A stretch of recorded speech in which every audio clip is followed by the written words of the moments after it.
Сәлем баршаңызға, каналыма қош келдіңіздер. Сіздермен Жолдыз. Бүгін сіздерге каналымда өте оңай, әрі тез жасалынатын және әдемі болып осылай ұсынылатын тағамның жасалу жолын көрсететін боламын.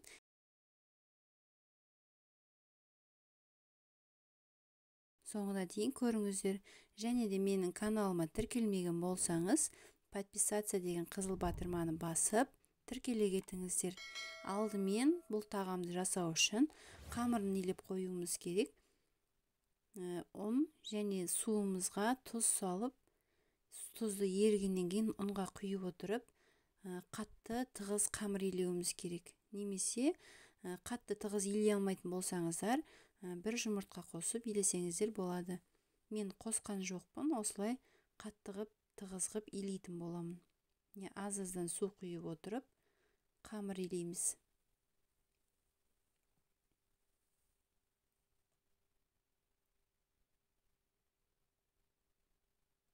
Және жақсылап иленген қамырымызды 5-10 минутқа тындырып қоятын боламыз. Және 5-10 минут өтіп тынғаннан кейін тағы да бір илеп қойғанымыз дұрыс. Жақсы тынған, жақсы иленген қамыр жайғанда да бір тегіс болып жайылатын болады. Мінекей қамырымыз дайын, пакетке салып тындырып қоятын боламын. Енді біз көкөністерін дайындап аламыз. Пияз және сәбізді домалақтап турадым. Менде тауық еті және картоп және болгар бұрышын тәтті бұрыштан қызыл, жасыл бір-біреуден қосатын боламын. Және үлкен-үлкен етіп турап алатын боламыз. Бұл жерде ет өз қалауларыңызша қандай етпен жасағыларыңыз келеді, соны қоса берсеңіздер болады. Енді қазанымызға сұйық май құйып, жақсылап пиязды салып, қызартып, қуырып алатын боламыз. Пиязымыз қызарып қуырылғаннан кейін етімізді салып, жақсылап қуырып алатын боламыз. Етіміздің суы шығып және қуырылып, өзі тартылуы керек.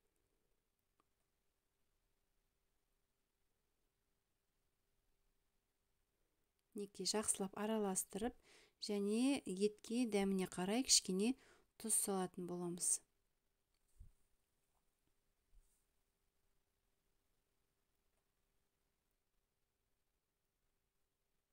Тұзын салып, бетін жауып, суы шығып, тартылып, қуырылғанша қуырып алатын боламыз. Орташа отта.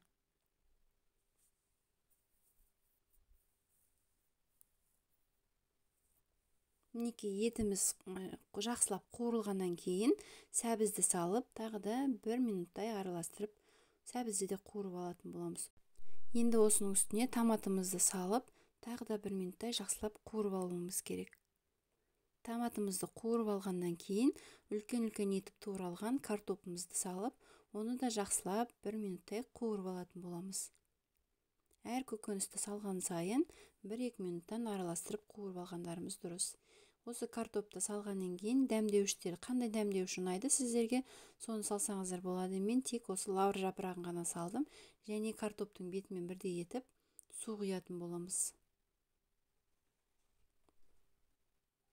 Бетін жауып, қайнағанын күтетін боламыз, және оттың астын ашып қойыңыздар. Қазанымызда картоптарымыз қайнағанша, енді жаңағы илеп қойған қамырымызды жұп-жұқа етіп жаюымыз керек. Жақсылап тынып тұр. Енді осы қамырымызды азғантай ұн сеуіп отырып, жұп-жұқа етіп жаюымыз керек. Басында осындай қолмен жұқартамыз, кейін таман оқтаумен жұқартып жаятын боламыз.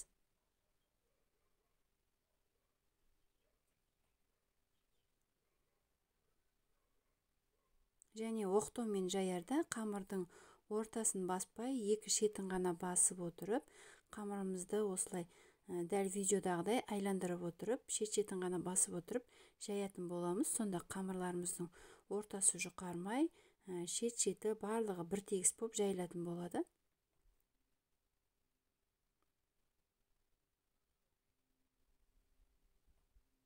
Неке қамырымызды толықтай түгел жайып боламыз. Енді біз қазанымыз бір қайнағаннан кейін осының үстіне болгар бұрышын салатын боламыз. Ал жайылған қамырымыздың үстіне осындай сұйық майды құйып, толықтай барлық жеріне жағып шығатын боламыз.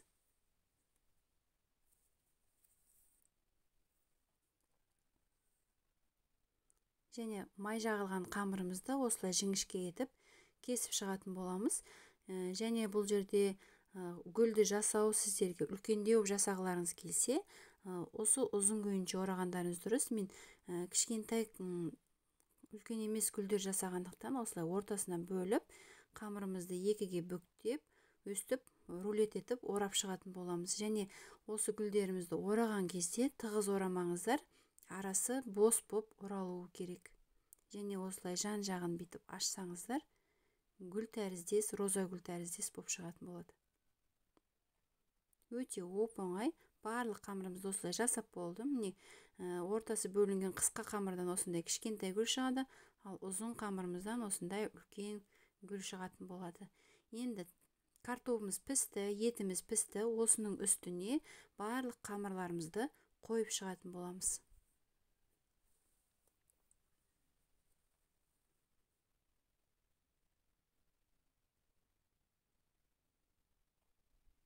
Мінекей барлығын қойып шыққаннан кейін қақпағын жауып қазанымыздың қамыры толықтай піскенше қайнатып алатын боламыз. Мінекей өте оңай жасалынатын және ерекше боп берілетін тамағымыз дайын. Және әдемілік үшін осылай үстіне көк жуадан кесіп турап бетіне себетін боламыз. Құрметті көрермен, егер де осы видео ұнаған болса, сіздердің пайдаңызға жараған болса, лайк басып, астына комментарий қалдыра кетіңіздер. Сіздер қалай жасаңыздар, сол оймен бөлісе кетіңіздер. Сіздермен болған Жұлдыз. Сау болыңыздар.